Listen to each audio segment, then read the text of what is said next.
the Chief Medical Director of the Federal Medical Center Abeokuta, Federal Medical Center Abeokuta, and the person of Professor Adewale Musa Olomu.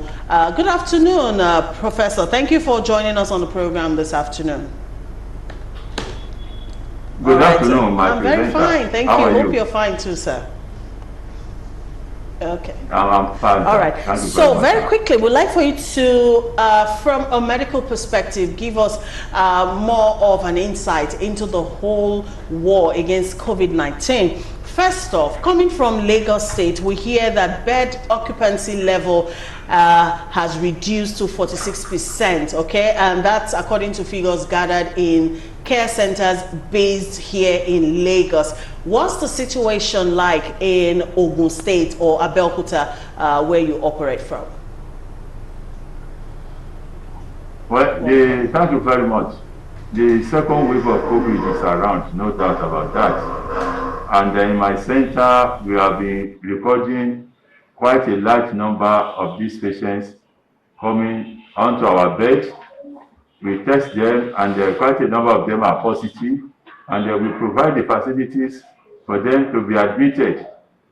So we thank God that the federal government, NCDC, and quite a lot of agencies are giving us quite a lot of things that we can use to treat these patients, including oxygen concentrators, ventilators, and we also have an oxygen plant in our center.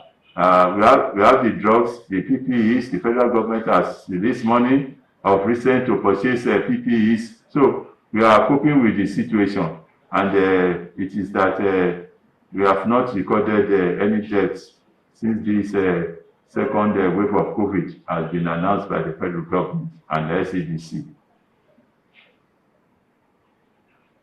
Are you satisfied with that? According to the NCDC, as of yesterday, Ogun State recorded 25 new infections. Is that the sum total of everybody within Ogun State, or is that like a particular locality in Ogun State? I'm trying to get at how well are we actually testing, because we need to balance that with the figures we're churning out. You know, we shouldn't just be giving figures, but it should correspond with how much effort we're actually putting into testing people. So how is the testing level like in Ogun State?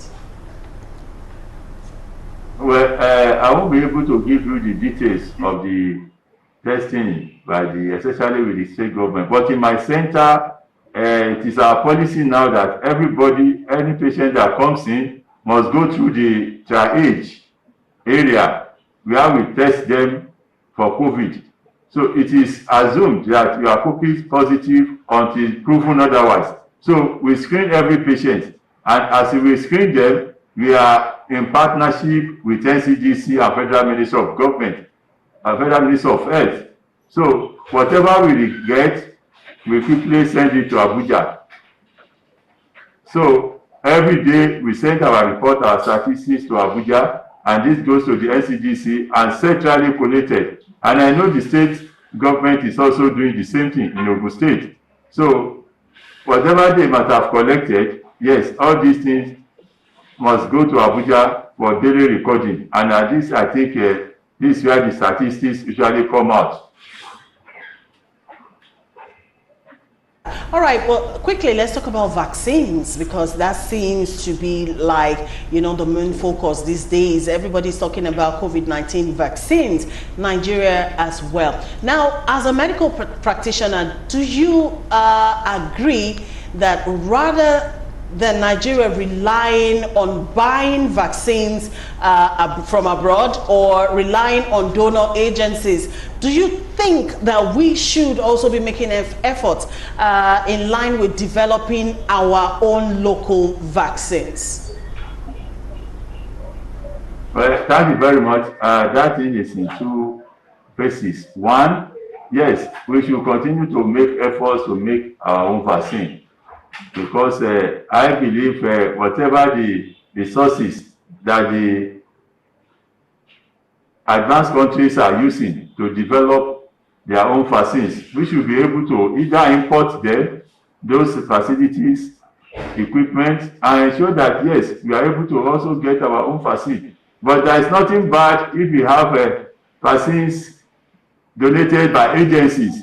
If they have been well tested, if they have undergone all the necessary scientific research processes that they are supposed to undergo, and they are found okay, then there is nothing bad if you get from donor agencies. And if that is not enough, if you purchase more to ensure that all the necessary people, everybody is vaccinated, I don't think it is a bad thing. But in addition to that, I know that Nigeria Institute of Medical Research in Yaba, Lagos, they are doing a lot to ensure that we get something out in terms of vaccine, and NAFDAC is really helping. So I know very soon we will soon come out with something in this country. Okay, all right, thank you, sir. Quickly on a last note, so I can let you get back to work. What lessons really do you think we should learn from this pandemic, especially the health sector? Well, definitely we have learned a lot and we are still learning. One of the lessons, one is that the health workforce is grossly inadequate.